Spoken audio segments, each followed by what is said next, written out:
Assalamualaikum warahmatullahi wabarakatuh. Alhamdulillahi rabbil alamin. Alhamdulillahilladzi an'amana bi ni'matil iman wal islam. Ashhadu an la ilaha illallah wahdahu la syarika lah. Wa ashhadu anna Muhammadan abduhu wa rasuluhu la nabiyya ba'da. فقال الله تعالى في القرآن الكريم نعوذ بالله السميع العليم من الشيطان الرجيم بسم الله الرحمن الرحيم يا أيها الذين آمنوا كتب عليكم الصيام كما كتب على الذين من قبلكم لعلكم تتقون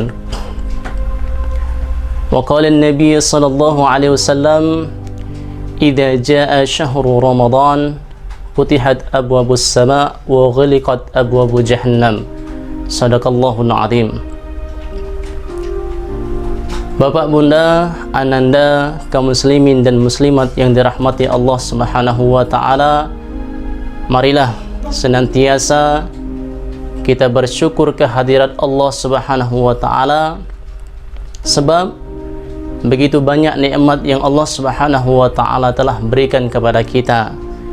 Di antaranya nikmat iman dan Islam, nikmat kesehatan dan kesempatan, sehingga kita semua bisa menjalankan perintah Allah Subhanahu wa taala berpuasa di dalam bulan suci Ramadan.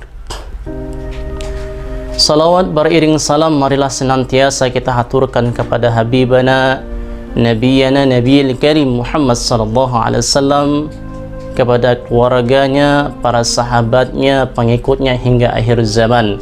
Amin ya rabbal alamin.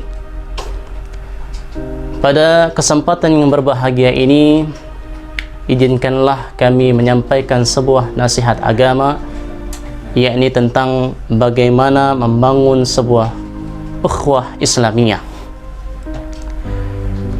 Jamaah kaum muslimin dan muslimat yang dirahmati Allah Subhanahu wa taala, di dalam bulan suci Ramadan begitu banyak amal yang bisa kita lakukan. Di antaranya ibadah yang sifatnya hablum minallah dan ibadah yang sifatnya hablum minan nas. Ibadah yang sifatnya hablum minallah di sini banyak yang bisa kita lakukan. Di antaranya, setelah kita melaksanakan salat wajib, kita juga bisa memperbanyak ibadah salat sunnah. Kemudian juga kita bisa memperbanyak membaca Al-Quran di dalam bulan suci Ramadan. Ketika kita memperbanyak ibadah kita di dalam bulan suci Ramadan, insya Allah kita semua akan menjadi orang yang mulia. Sebab sudah banyak terbukti bahwa orang-orang yang terus bersama Al-Quran pasti hidupnya akan menjadi mulia. Kita ambil contoh, Malaikat Jibril alaihissalam menjadi wasilah untuk menyampaikan Al-Quran kepada Nabi Muhammad SAW. Maka Malaikat Jibril menjadi malaikat yang paling mulia dari malaikat-malaikat yang lainnya. Kemudian malam, ketika malam tersebut turun Al-Quran, maka malam tersebut menjadi malam yang paling mulia, yaitu malam Lailatul Qadar. Dan ketika Al-Quran itu turun ke dalam sebuah bulan, maka bulan tersebut menjadi bulan yang paling mulia, yaitu bulan Ramadan.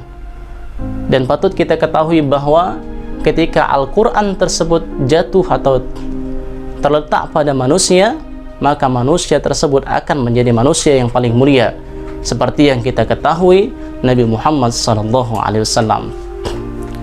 Dan ada amalan-amalan ibadah yang lainnya, yaitu dengan kita berinfak di dalam bulan suci Ramadan. Itulah bentuk amal ibadah yang sifatnya hablum minallah. Nah, di sini kami ingin menyampaikan sebuah amalan yang tak kalah pentingnya, yaitu amalan yang bersifat hablum minan nas, yaitu membangun sebuah ukhuwah Islamiyah. Bagaimana kita membangun sebuah ukhuwah Islamiyah atau persaudaraan yang Islami? Ada banyak cara agar kita bisa membangkitkan, membangun sebuah ukhuwah Islamiyah, agar kita bisa menciptakan persaudaraan yang Islami sesama umat Islam. Di sini kami mengambil beberapa di antaranya ialah ketika kita ingin benar-benar mewujudkan sebuah ukhuwah Islamiyah, yang harus kita lakukan ialah dengan kita menjadi juru damai dimanapun kita berada. Sebagaimana yang Allah Subhanahu wa Ta'ala firmankan di dalam Quran surah Al-Hujurat ayat 10, A'udzubillahi minasyaitonir rajim. Bismillahirrahmanirrahim. Innamal mu'minuna ikhwah fa aslihu baina akhwaykum wattaqullaha la'allakum turhamun. Yang artinya kata Allah, innamal mu'minuna ikhwah, sesungguhnya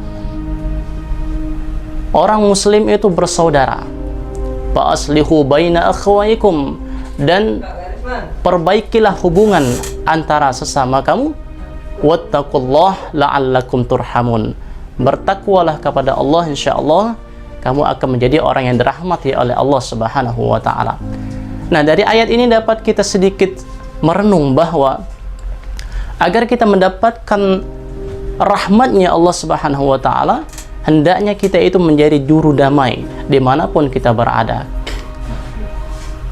Entah kita itu berada di dalam sebuah organisasi, sebutlah sebuah organisasi ikatan remaja masjid, atau kita berada dalam sebuah struktur pengurus masjid atau musola, atau bahkan kita berada di dalam sebuah lembaga pekerjaan, sekolah, ataupun dimanapun berada, pasti di sana terjadi sebuah yang tidak kita inginkan atau dikatakan perbedaan pendapat. Dari perbedaan pendapat tersebut biasanya terjadi sesuatu yang sampai kepada arah yang saling menghina karena berbeda pendapat. Ketika kita berada di dalam sebuah tempat yang terjadi hal yang seperti itu, maka hendaklah kita menjadi juru damai pada tempat tersebut. Insya Allah, ketika kita mengamalkan hal ini, Allah Subhanahu wa Ta'ala akan memberikan kepada kita kasih sayangnya atau rahmatnya. Itu hal yang pertama, bagaimana kita bisa membangun sebuah ukhuwah Islamiyah, membangun atau menciptakan sifat ya ini menjadi juru damai dimanapun kita berada. Yang kedua, hendaklah ketika kita ingin mewujudkan hal ini, mewujudkan sebuah ukhuwah Islamiyah, persaudaraan yang Islami di antara kita, sifat yang memang kedua harus kita amalkan ialah saling menguatkan antara sesama umat Islam. Sebagaimana yang Nabi sabdakan dalam hadisnya, yang kita ketahui bersama-sama, Nabi Muhammad SAW bersabda yang artinya, Muslim yang satu dengan Muslim yang lainnya ibarat sebuah bangunan. Hendaklah kalian saling menguatkan antara Muslim yang lainnya. Hadis riwayat Bukhari. Nah, dari hadis ini dapat kita simpulkan bahwa Nabi kita Nabi Muhammad SAW sampai bisa menciptakan, sampai bisa menjadikan umat Islam begitu besar dengan persaudaraan yang begitu kuat. Itu apa? Karena antara satu Muslim dengan Muslim yang lainnya saling menguatkan, tidak saling menghinakan, bahkan tidak saling merendahkan di antara mereka. Sehingga Islam yang sekarang kita ketahui bahwa ketika orang mau masuk Islam itu bukan karena ada sesuatu, tetapi karena di dalam ajaran Islam itu terdapat sebuah yang amat sangat istimewa, yang tidak ada paksaan di dalamnya. Di antaranya mereka saling menguatkan antara satu sama Muslim. Insya Allah kalau sifat yang kedua ini kita amalkan, akan terciptalah sebuah ukhuwah Islamiyah, persaudaraan di antara kita semua. Yang ketiga, yang terakhir, bagaimana kita bisa menciptakan sebuah ukhuwah Islamiyah, ialah kita hendaklah saling menahan amarah dan saling memaafkan. Sebagaimana yang Allah firmankan dalam Quran surah Al-Imran ayat 134, "Alladzina yunfiqu fis sarra'i wad-dharra wal kazibina al-ghaiz wal 'afina 'anil nas wallahu yuhibbul muhsinin." Yang inti dari ayat ini ialah hendaklah kalian wahai manusia berinfak, meskipun dia adalah berinfak dalam keadaan sarra, dalam keadaan luas, maupun dara, maupun dalam keadaan sempit.